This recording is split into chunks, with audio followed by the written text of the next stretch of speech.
Welcome to the Jugnu wise academy. आज हम पढ़ेंगे 6th क्लास की जो हिस्ट्री की एनसीईआरटी है उसका चैप्टर 10th। और इससे पहले जो सभी चैप्टर्स हैं मैंने ऑलरेडी कंप्लीट कर दिए हैं। आप मेरे चैनल जुगनू आईएएस अकेडमी पे जाके देख सकते हैं। तो चलिए विदाउट एनी डिले हम इस चैप्टर को स्टार्ट करते हैं जिसका नाम है बिल्डिंग्स, पेंटिंग्स एंड बुक्स। ठीक है, तो चलिए सबसे पहले देखते हैं मेटलर्जी क्या चीज़ होती है। मेटलर्जी मतलब मेटल से बनी हुई कोई चीज़। एंशियंट इंडियन टाइम पे जो मेटलर्जिस्ट जो होते हैं, मेटलर्जिस्ट मतलब जो मेटल की बनी हुई चीज़ों को स्टडी करते हैं, और उन्होंने बहुत ही अच्छी कॉन्ट्रीब्यूशंस की मेटलर्जिकल हिस्ट्री में पूरे वर्ल्ड में। और आर्कियोलॉजिकल जो एग्जीबिशन हुई थी उनको शो किया गया था हड़प्पन में। जो एक मास्टर क्राफ्ट्समैन थे, उनकी जो नॉलेज थी कॉपर मेटलर्जी की बहुत ही ज़्यादा आला किस्म की थी, बहुत ही ज़्यादा बेहतरीन किस्म की थी। एंड उन्होंने जो भी चीज़ें बनाई थी ब्रॉन्ज से, जो कि कॉपर और टिन को मिक्स करके बनाया जाता है, बहुत ही ज़्यादा बेहतरीन थी। जबकि हड़प्पन जो थे वो ब्रॉन्ज एज से बिलोंग करते थे, लेकिन उसके बाद जो लोग आए वो आयरन एज से बिलोंग करते थे। ठीक है, इंडिया जो कि एक हाईली एडवांस्ड काइंड ऑफ चीज़ें प्रोड्यूस करता था, जो कि आयरन फोर्स्ड आयरन की और रॉड आयरन और कास्ट आयरन की होती थी। तो जो मोस्ट इम्पॉर्टेंट एग्जाम्पल है आयरन पिलर की, वो हम देखते हैं। आयरन पिलर जो है वो महरौली दिल्ली में स्थित है। एक रिमार्केबल एग्जाम्पल है कि जो इंडियन क्राफ्ट पर्सन्स थे उनके स्किल जो थे वो कितने ज़्यादा बेहतरीन थे। ये बना है आयरन का, जो 7.2 मीटर हाई है, मतलब ऊंचा है, और इसका वेट है ओवर 3 टन्स। और ये 1500 ईयर्स पहले बना हुआ है। और अगर हम इसके बारे में जानें तो इसके बारे में हमें पता कैसे चलता है, क्योंकि जो इंस्क्रिप्शंस इसके ऊपर लिखी गई है, जो मेंशन किया गया है इसके बारे में, सभी नॉलेज हमें यहीं से मिलती है। जो रूलर का नाम मेंशन किया था, जिसके रूल के दौरान ये बना हुआ था, उसका नाम था चंद्रा, जो कि प्रॉब्ली गुप्ता डायनेस्टी को बिलोंग करते थे।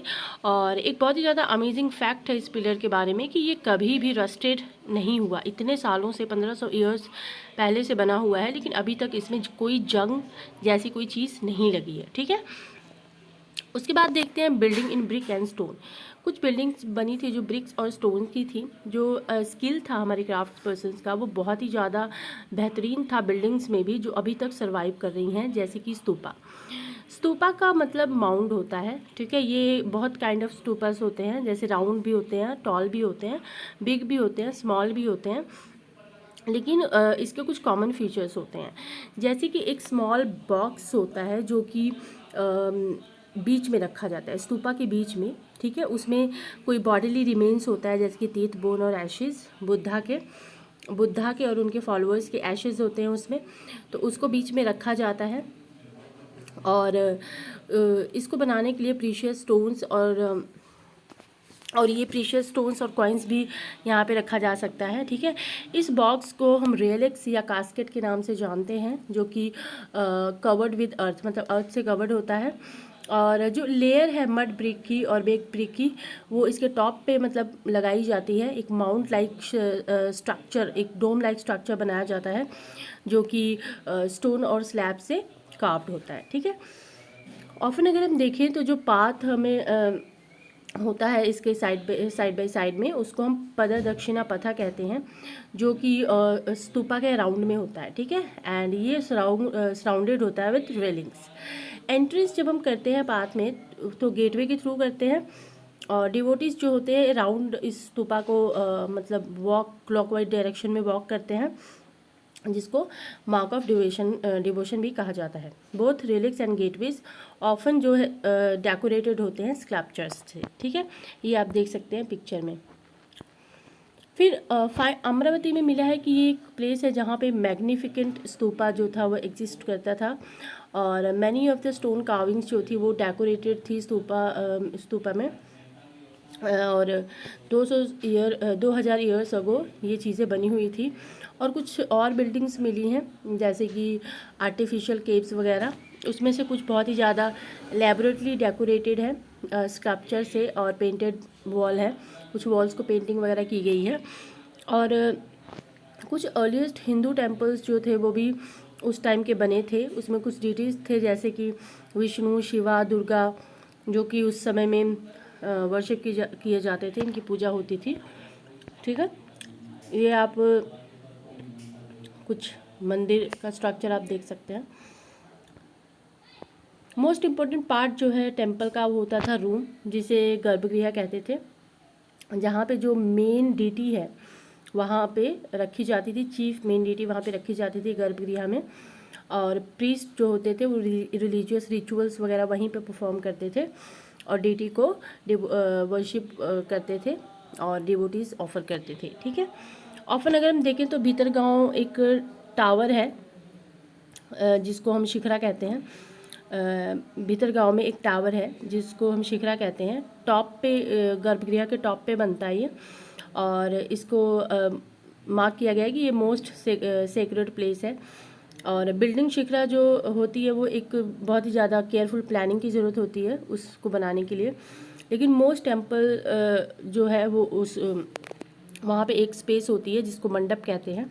ये एक ऐसा हाल है जहाँ पे पीपल जो होते हैं वो इकट्ठे होते हैं और डीटी की पूजा के लिए वहाँ पे वेट करते हैं।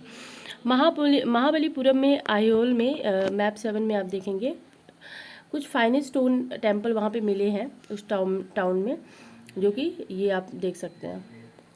ये दुर्गा टेम्पल है आयोल में, 1400 ईयर्स अगो में बना हुआ है ये। ठीक है, ये आप देख सकते हैं किस तरह से राउंड शेप का बना हुआ है, बहुत ही ज़्यादा ब्यूटीफुल तरीके से। How are stupas and temple build? Stupa और टेम्पल्स बनते कैसे थे? कुछ सेवरल स्टेजेस थी इनकी, मतलब बिल्डिंग की। स्तूपा और टेम्पल की कुछ स्टेजेस फॉलो करने पड़ते थे। यूजुअली किंग और क्वीन डिसाइड करते थे कि किस तरह से इनको, एक बहुत ही ज़्यादा महंगी चीज़ होती थी इन सब चीज़ों को बनाना। ठीक है, अगर आप कोई भी टेम्पल वगैरह आप देखेंगे तो बहुत ही ज़्यादा मेहनत और बहुत ही ज़्यादा उसमें पैसा लगा होगा, तो ये एक बहुत ही ज़्यादा एक्सपेंसिव अफेयर होता था for queen's and Kings. First good quality stone चाहिए होता था, वो कहाँ से लाया जाएगा, कहाँ से कलेक्ट किया जाएगा और ट्रांसपोर्ट किया जाता था एक प्लेस से दूसरे प्लेस पर। ऑफन ये केयरफुली किया जाना चाहिए, अदरवाइज कुछ चीज़ें टूट भी सकती हैं। ठीक है, न्यू बिल्डिंग्स के लिए किस तरह के स्टोन्स चाहिए, किस तरह की चीज़ें चाहिए, ये सब चूज़ करना सबसे पहले काम होता था। फिर उसके बाद rough blocks stone had to be shaped and carved into the pillars.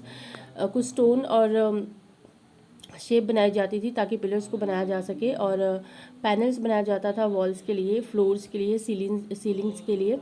और फिर उसके बाद एक राइट पोजीशन तैयार की जाती थी कि किस तरह से इसको बनाया जाएगा। ठीक है, तो ये आप एक देख सकते हैं, ये जैन मोनेस्ट्री है उड़ीसा, फ्रॉम उड़ीसा। ठीक है, उसके बाद किंग्स एंड क्वींस जो प्रेबली मनी स्पेंड करते थे फ्रॉम द ट्रेजरी टू पे craft person who worked on build this splendid structure.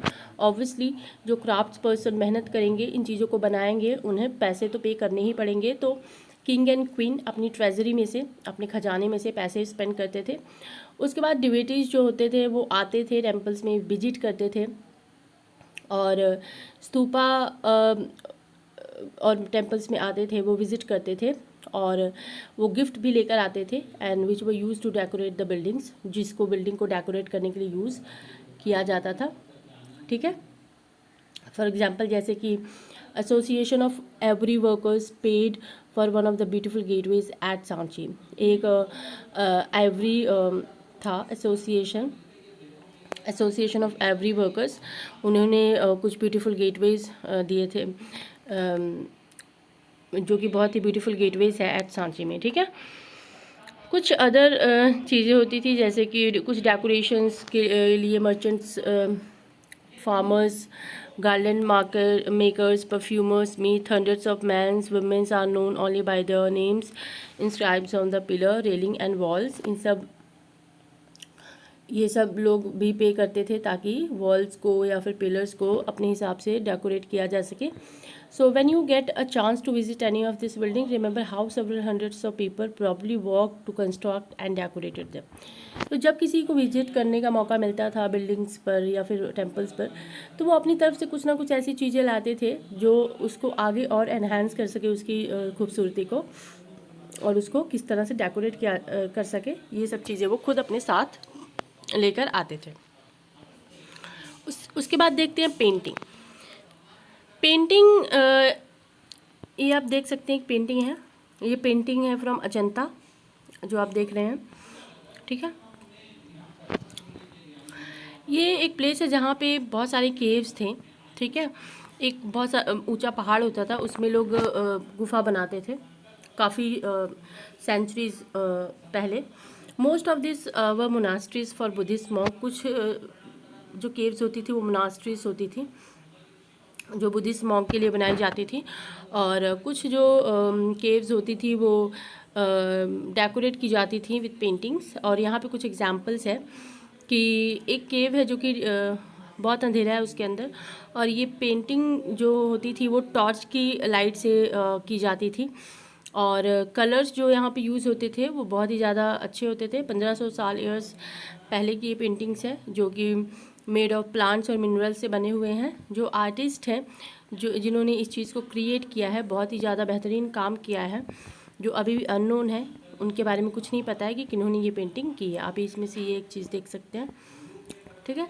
उसके बाद देखते हैं world of books. Some of the best epic जो लिखी गई है वो हम देखते हैं। कुछ ऐसे epics were writing during this period. Epics जैसे कि कोई ग्रैंड लॉन्ग कंपोजिशन होती थी, कोई किसी मैन और वुमेन को हीरोइक शो करने के लिए, उनको कुछ स्टोरीज़ और जैसे कि गॉड्स के बारे में या फिर कोई ऐसा इंसान जिन्होंने बहुत महान काम किया हो उसके बारे में कोई बुक्स, तो ऐसी बुक्स लिखी जाती थी। जो बहुत ही ज़्यादा फेमस तमिल एपिक थी वो थी सिलापतिकरम, जो कि एक पोएट के द्वारा कंपोज की गई थी जिनका नाम था इलांगो, ठीक है। और ये अराउंड 1800 साल पहले की बात है, और ये एक स्टोरी थी मर्चेंट की जिसका नाम था कोवलन, ठीक है। सिलापतिकरन जो कि इलांगो के द्वारा लिखी गई थी, और ये एक स्टोरी थी मर्चेंट की जिसका नाम था कोवालन, जो कि रहता था पुहार में, और जिसको प्यार हो गया था विद एक कोटिसन के साथ जिसका नाम था माधवी, और वो अपनी वाइफ को नेग्लेक्ट कर रहा था जिसका नाम था कनांगी। उसके बाद क्या हुआ कि वो और कनांगी पुहर को छोड़ देते हैं और मदुरई चले जाते हैं, जहाँ पे उनको एक गलत इल्ज़ाम लगाया जाता है कि वो कोई ही theft by the court jeweller of Pandya king. Pandya king का जो कोर्ट ज्वेलर है वहाँ से उन्होंने चोरी की है, और किंग जो है वो कोवैलन को मौत की सज़ा देता है, ठीक है।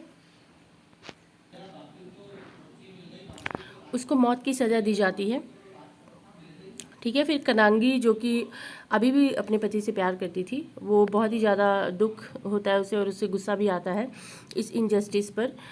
तो वो क्या करती है कि वो सभी जो मदुरई सिटी है वो सबको डिस्ट्रॉय कर देती है, ठीक है, and destroyed the entire city of Madurai. Description क्या है सिलापतिकरन का कि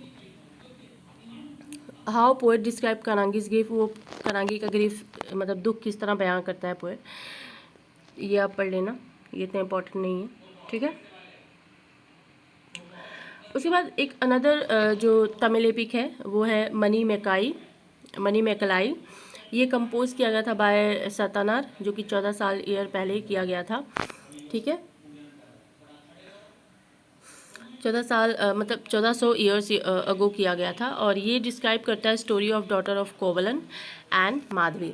ये जो कोवलन और माधवी की बेटी है उसकी स्टोरी को डिस्क्राइब करता है कि किस तरह से ये एक ब्यूटीफुल कंपोजिशन है जो कि स्कॉलर्स के द्वारा लॉस हो गई थी कुछ सेंचुरी के लिए, लेकिन फिर बाद में क्या हुआ कि इसका जो मैन्युस्क्रिप्ट है वो रीडिस्कवर किया गया फिर अबाउट 100 ईयर अगो। फिर कुछ अदर राइटर्स ने सच एज कालिदास ने इसे संस्कृत में लिखा, ठीक है, तो ताकि लोग इसे पढ़ सकें। मेघदूत के कुछ वर्सेस लिखे हुए हैं, ये आप पढ़ लेना, इतने ज़्यादा इंपॉर्टेंट नहीं है, ठीक है। According to this preserving old stories, ठीक है, रिकॉर्डिंग देखें कुछ ओल्ड स्टोरीज़ की जो प्रिजर्व करके रखी गई हैं। कुछ numbers of Hindu religious stories जो थी वो सर्कुलेशन थी जो कि लिखी गई थी अराउंड सेम टाइम, लेकिन कुछ इनमें से पुरानास थे, ठीक है। पुरान्स के लिटरली मीनिंग होता है ओल्ड, ठीक है। पुराना जो एक सर्टेन स्टोरीज होती हैं अबाउट गॉड एंड गॉडेसेस, ठीक है, भगवान के बारे में एक स्टोरी होती है जैसे कि विष्णु, शिव, दुर्गा और पार्वती। और इसमें डिटेल होता है कि किस तरह से उनकी पूजा की जाए, ठीक है, किस तरह से उनका पूजा किया जाए, क्या क्या चीज़ इसमें यूज़ होगा, ठीक है। उसके बाद क्या है कि कुछ अकाउंट्स होते हैं कि किस तरह से वर्ड का क्रिएशन हुआ है और कुछ राजा के बारे में इसमें लिखा जाता था, ठीक है।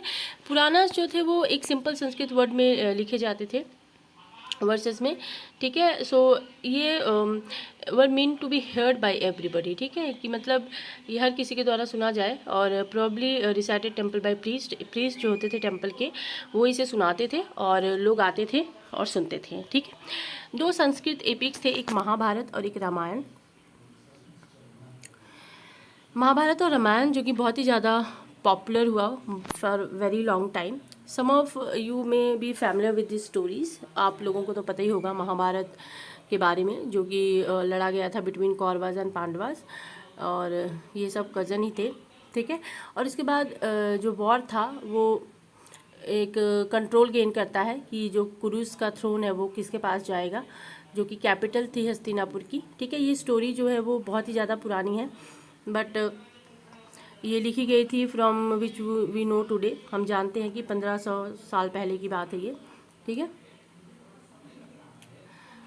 और उसके बाद देखते हैं कि बोथ पुराणास और महाभारतास जो थे वो बहुत ही ज़्यादा वो कंपाइल किए गए थे व्यास के द्वारा, ठीक है। भगवत गीता जो थी जो आप लोग चैप्टर 8 में इसके बारे में पढ़ चुके हो, वो इंक्लूड करती थी इन द महाभारत। जब रामायण जो थी वो राम के बारे में थी, जो कि प्रिंस थे कौशला के, और उसके बाद उनको वनवास हो गया था, वनवास पर भेज दिया गया था। जो उनकी वाइफ थी सीता, वो भी जो थी वो लंका के जो किंग थे रावण, उनके द्वारा उनको अपहरण कर लिया गया था। और राम जो थे उन्होंने उसके खिलाफ बैटल लड़ी थी, मतलब रावण के खिलाफ, और उनको वापस लेकर आए थे। और इस तरह जब वो उस बैटल को जीत कर, मतलब उस युद्ध को रावण के साथ जीत कर जब वो वापस अयोध्या आए थे, जो कैपिटल है कौशला, आफ्टर हिज विक्ट्री, तो महाभारत की तरह ये भी एक ओल्ड स्टोरी है जो कि अभी भी रिटन डाउन की जाती है अपने अपने थॉट के अनुसार। तो वाल्मीकि जी ने इनको रिकॉग्नाइज़ किया। संस्कृत रामायण के जो ऑथर थे वो वाल्मीकि जी थे, ठीक है। उसके बाद देखते हैं कुछ ऑर्डिनरी पीपल के द्वारा कुछ स्टोरीज लिखी गई।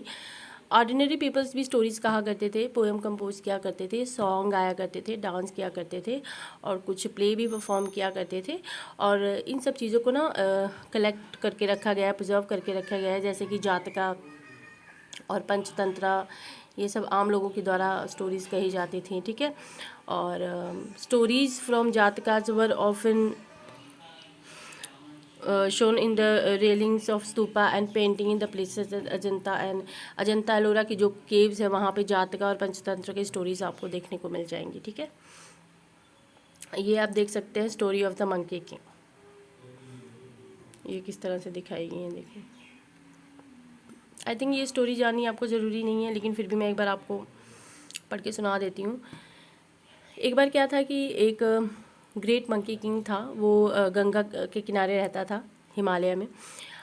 80,000 उसके फॉलोअर्स थे, ठीक है। 80,000 फॉलोअर्स के साथ वो रहता था, और वो फ्रूट वगैरह खाता था। जहाँ पे एक स्पेशल मैंगो ट्री था वो उसी को खाता था, विच वॉज़ वेरी स्वीट, बहुत ही ज़्यादा स्वीट था वो। तो mango did not grow on the plains, वो प्लेन्स पे ग्रो नहीं होता था, ठीक है। तो एक बार क्या होता है कि राइप मैंगो जो था वो रिवर में गिर जाता है और फ्लोटेड करता है, और वो बनारस तक जाता है, ठीक है। तो किंग जो था उस सिटी का, वो नहा रहा होता है रिवर में, और उसको वो मैंगो मिलता है। तो वो बहुत ही ज़्यादा हैरान होता है। जब उसको टेस्ट करता है तो वो अपने फर्स्टर्स को पूछता है कि आप बताइए, जो उसके किंगडम के फर्स्टर होते हैं उनसे पूछता है कि क्या ये जो जिस पेड़ का ये आम है, क्या ये उसके लिए तुम लोग फाइंड कर सकते हो, खोज सकते हो। तो उन्होंने कहा कि all the way to the Himalayas, कि ये हिमालय से आ रहा है। And there the king and his courtiers had their fill of mangoes. At night क्या होता है कि discover that monkeys were also feasting on the fruit and decided to kill him. एक बार क्या होता है कि उन कहते हैं कि जो मंकीज है इस पर फीस्ट करते हैं, उन्होंने डिसाइड किया कि उनको मार देंगे। तो क्या होता है कि क्या होता है कि जो किंग होते हैं मंकीज़ के, worked out a plan to save his followers. तो वो जो किंग होता है मंकी का, वो सोचता है कि अब इनको कैसे बचाया जाए। तो वो कुछ ब्रांचेस को तोड़ देता है, ठीक है, मैंगो के ट्रीज़ के ब्रांचेस को, और उसको बांध कर वो एक ब्रिज तैयार करता है रिवर के ऊपर, ठीक है। और फिर क्या होता है कि held on to one end till all his followers cross over. वो हर एक अपने फॉलोअर्स को वहाँ से क्रॉस करवाता है रिवर उस पार, ठीक है। एग्जॉस्टेड विद द एफर्ट्स, वो इस तरह से वो बहुत ज़्यादा थक जाता है और वो गिरता है और वो मर जाता है, ठीक है। तो ह्यूमन किंग देखता है कि क्या हुआ, तो he tried unsuccessfully to revive the monkey, और when he died the king mourning his death and paid him full respect. King जो है उस बंदर को बहुत रिस्पेक्ट देता है, किस तरह से उसने एक बहुत ही अच्छा काम करते करते वो शहीद हो चुका था। और इस तरह से स्टोरी को एक पीस ऑफ स्कल्पचर में शो किया गया है, जहाँ पे जो बरहूत का स्तूपा है सेंट्रल इंडिया में, उस पर इस स्टोरी को लगाया गया है, लिखा गया है। तो इस तरह से ये आप देख सकते हैं बना हुआ है, ठीक है। अब साइंस के ऊपर कौन सी बुक्स लिखी थी? ये एक टाइम था जब आर्यभट्ट मैथमेटिशियन एंड एस्ट्रोनॉमर ने एक बुक लिखी थी, आर्यभट्टयम, ठीक है। संस्कृत में बुक लिखी गई थी आर्यभट्टयम, और उन्होंने लिखा था कि stated the day and night were caused by the rotation of earth, कि जो दिन और रात होते हैं वो अर्थ की रोटेशन, जो अर्थ अपने एक्सिस पे रोटेट करती है उसके वजह से होते हैं। और सन जो है वो राइज करता है और सेट होता है एवरी डे। और उन्होंने एक साइंटिफिक एक्सप्लेनेशन बनाई थी कि एक्लिप्सिस कैसे ऑकर करते हैं, और उन्होंने कुछ वे फाउंड किए थे कि किस तरह से सर्कुलेट करती हैं। सर्कल का जो सर्कमफेरेंस होता है, जो कि नियरली एक्यूरेट था एज अगर हम देखें आज के टाइम से। तो वारामिहिरा और ब्रह्मगुप्ता और भास्कराचार्य, जो कुछ अदर मैथमेटिशियंस थे, एस्ट्रोनॉमर थे, उन्होंने कुछ और डिस्कवरीज की और ट्राई किया कि इनको फाउंड आउट किया जा सके, ठीक है। जैसा कि आप लोग जानते हैं कि जो जीरो का इन्वेंशन हुआ है वो इंडिया में ही हुआ है। फिर इसके द्वारा इसकी काउंटिंग जो थी वो अरब के द्वारा अडॉप्ट की गई। फिर उसके बाद यूरोप ने भी इसको आगे अडॉप्ट किया, ठीक है। फिर ये पूरे वर्ल्ड में फैल गया। और आयुर्वेदा भी हमारे इंडिया में ही डेवलप हुआ है। ये एक हेल्थ साइंस है जो डेवलप किया गया था एंशंट इंडिया में ही। और दो फेमस प्रैक्टिशनर्स थे आयुर्वेदा के एंशंट इंडिया के, वो थे चरका, जो कि 1st एंड 2nd सेंचुरी के थे, और दूसरे थे सुश्रुता, ठीक है, 4th एंड सेंचुरी के थे। चरका संहिता जो कि रिटन बाय चरक थी, मतलब चरक ने लिखा था इसको, और रिमार्केबल बुक थी ऑन मेडिसिन। और इन दिस और सुश्रुता संहिता ने सर्जिकल जो प्रोसीजर्स थे उसके बारे में एलेबोरेटली इसमें बात की है। तो ये चैप्टर यहीं समाप्त होता है। तो अगर आपको ये वीडियो पसंद आई हो तो लाइक, शेयर और सब्सक्राइब करें। और अगर कोई चीज़ जो नहीं समझ में आई हो तो आप कमेंट बॉक्स में बता सकते हैं। I will try to resolve it. मिलते हैं नेक्स्ट वीडियो में। Till then take care, bye bye. Thank you so much. Thanks for